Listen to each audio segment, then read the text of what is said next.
Assalamu alaikum students. I hope you are all fine. Today we start our chapter First Year at Harrow, written by Sir Winston Churchill. Yesterday we discussed our question answers. We discussed our exercise question answers and we discussed question number 1 to question number 4. Now today we start our lesson, and today the topic of our discussion is exercise question answer again, but from question 5 to question 8. So let's start our question answers. Here is the remaining part of our question answers. Our question number 5 is: Churchill was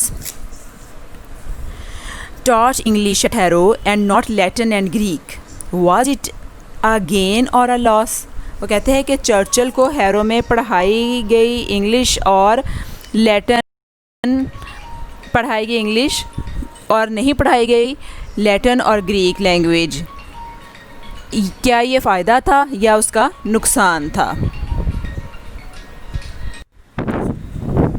جی دیکھ لیتے ہیں. ہم نے پڑھا تھا کہ اس کو فائدہ ہوا تھا تو نقصان ہوا تھا. تو ہم نے یہ آلریڈی پڑھا تھا کہ اس کو بہت زیادہ فائدہ ہوا تھا. اس نے سینٹینس اسٹرکچر سیکھ لیا تھا, اس نے انگلش کو کیسے یوز کرنا ہے, گرامیٹیکل یوز اس کا ہے, وہ ساری چیزیں اس نے سیکھی تھیں اور جو بعد میں اس کے بڑے کام آئی تھیں. تو وہ دیکھ لیتے ہیں کہ اس کو کیسے ڈسکرائب کر رہا ہے اس آنسر میں. It was no loss as Churchill never felt himself at any disadvantage. وہ کہتا ہے کہ یہ کوئی نقصان نہیں تھا کیونکہ چرچل نے کبھی خود میں کوئی دشواری محسوس نہ کی. The intelligent students of his school preferred Latin and Greek to English.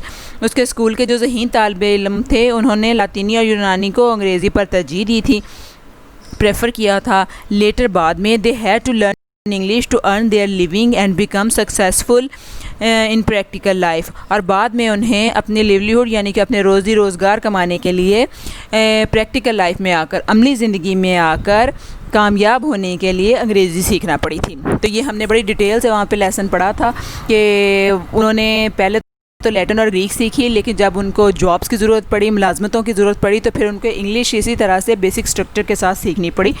لیکن جو چرچل تھا اس نے پہلے ہی کیونکہ 3 سال وہاں پر ایجوکیشن لی تھی اور اس اسٹینڈرڈ میں, اس کلاس میں, اس اسٹینڈرڈ میں, اس درجے میں اس نے پہلے 3 سال لیے تھے اور اس کو بڑی مہارت حاصل ہو گئی تھی. نمبر 6 ہے ہمارا: What good did Churchill's 3 years stay at Harrow do him? Churchill کو ہیرو میں 3 سال کے قیام سے کیا فائدہ ہوا؟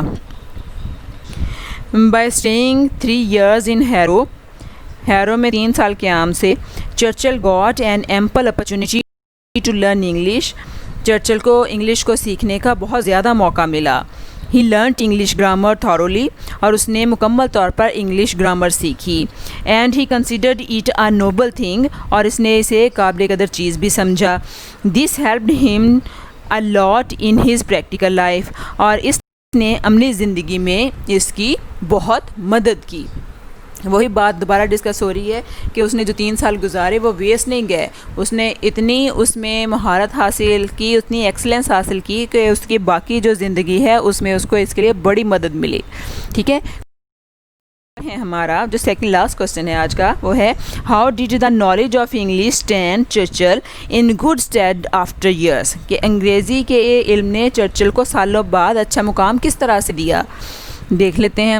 دا knowledge of English help Churchill in his practical life. English کے علم نے اسے عملی زندگی میں بڑی ہی مدد دی. By knowing his national language, اپنی قومی زبان سے باخبر ہونے کی وجہ سے یا اس کو جاننے کی وجہ سے.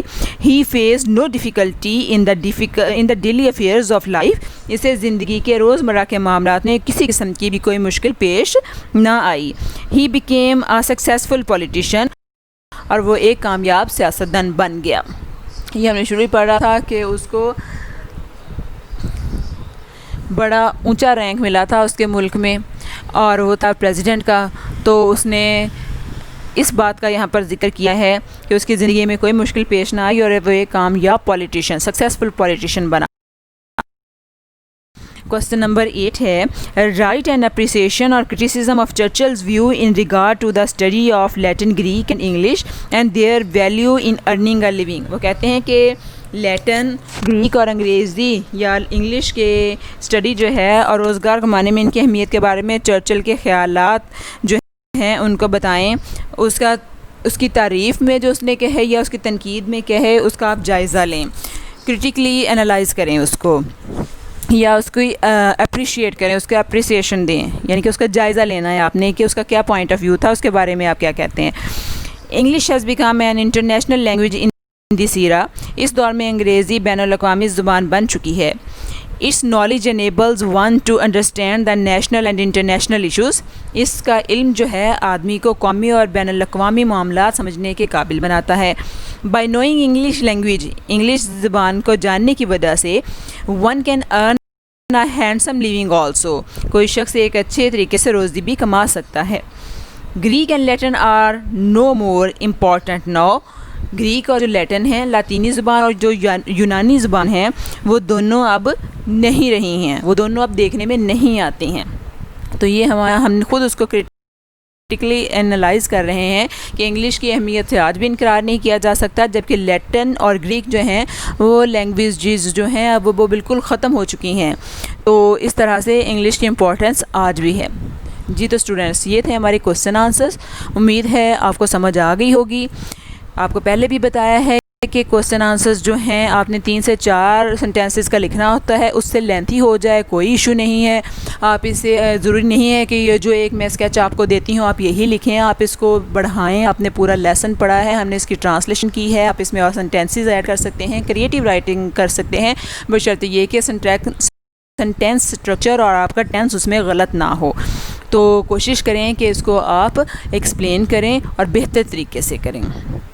ٹھیک ہے، تو کل تک کے لیکچر کے لیے اللہ حافظ.